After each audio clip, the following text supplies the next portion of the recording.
और अगली खबर भोपाल से, जहां सौरभ शर्मा केस पर एक बड़ा खुलासा हुआ। सौरभ और उसके साथियों से पूछताछ में और भी कई बड़े अहम खुलासे हुए। दरअसल पूछताछ में सौरभ शर्मा ने कई संपत्तियों के बारे में बताया और दस्तावेज सौरभ के घर से बेनामी संपत्तियों के जब्त किए गए हैं और कागजातों की बरामदगी के बाद अब इस पूरे मामले में सौरभ शर्मा की पत्नी और रिश्तेदारों से भी पूछताछ होगी। दरअसल स्विट्जरलैंड, दुबई से 52 किलो सोना लाया गया था। सोने पर दुबई और स्विट्जरलैंड और ऑस्ट्रेलिया के मार्क हैं।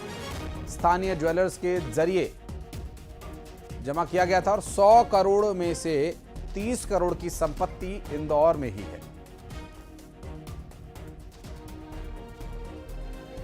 और शैलेंद्र भदौरिया हमारे सहयोगी लगातार जुड़े हुए हमारे साथ। शैलेंद्र, सौरभ शर्मा का मामला पूछताछ से आगे बढ़ नहीं रहा है, अभी तक पूरी तरह से केस सुलझा नहीं है।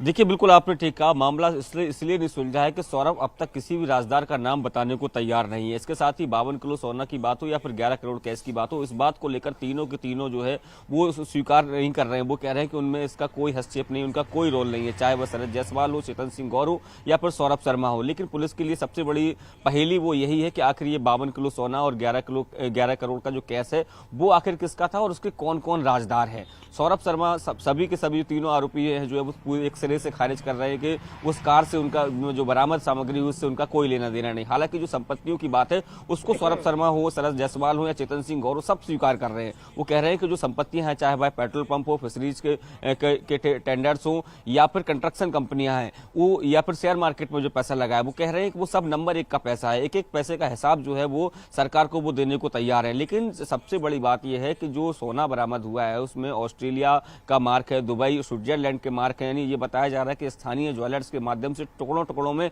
वो गोल्ड यहां मंगाया गया भारत और उसके बाद उसको एक जगह स्टोर किया गया। यानी 52 किलो उस सोने को इकट्ठा किया गया। तो आखिर वो सोना आखिर विदेश से किसने मंगवाया और अगर मंगवाया तो सौरभ के घर में यानी उनके कार में कैसे आया, ये सवाल जो है वो लोकायुक्त पुलिस के लिए जानना बहुत जरूरी है। लेकिन तीनों के तीनों जो है वो इस तरह की कोई बात नहीं बताने को तैयार है कि आखिर उन सबके पीछे कौन था, किसने आखिर ये गोल्ड मंगाया, किसका उस पर मालिकाना हक है, या फिर जिस तरीके से आरटीओ पर जिस तरीके से उनके ये जो लाल डायरी मिली थी, उसके यहाँ जो अन्य डायरियां मिली थी जिसमें हिसाब किताब मिला था, वो डायरी के आखिर मायने क्या है। क्या वो आरटीओ में डेली की जो 2 करोड़ की वसूली की बात सामने आई थी, क्या वो सौरभ शर्मा वो करता था? क्या आरटीओ की ट्रांसफर पोस्टिंग में सौरभ शर्मा का हाथ था? और अगर वो करता था, एक सिपाही होने के बाद अगर आरटीओ का ट्रांसफर पोस्टिंग करा रहा है तो आखिर उसके पीछे का व्यक्ति कौन था? ये सवाल जो है वो अभी भी पूछताछ में वो जवाब देने को तैयार नहीं है। हालांकि आज चौथा दिन है पूछताछ का, 3 दिन और अभी पुलिस के पास है, तो उम्मीद है कि आने वाले समय में हो सकता है कि सौरभ इस सब के बारे में बताए। हालांकि अलग अलग भी पूछताछ की गई है, साथ बैठाकर भी पूछताछ की गई है, लेकिन सौरभ और उसके दोनों साथी अपने राजदारों के नाम बताने को तैयार नहीं है। शैलेंद्र, आप नजर बनाए रखिएगा। अगला जो भी अपडेट होगा आपसे जानने के लिए फिर लौटेंगे आपके पास। बहरहाल बहुत बहुत शुक्रिया आपका इस पूरे मामले पर जानकारी के लिए। अगली खबर भोपाल से, जहां सीआरपीएफ जवान सुसाइड मामले से जुड़ी एक बड़ी जानकारी मिल रही है। पुलिस ने जांच की तो पता चला कि पति पत्नी के बीच रात 1 बजे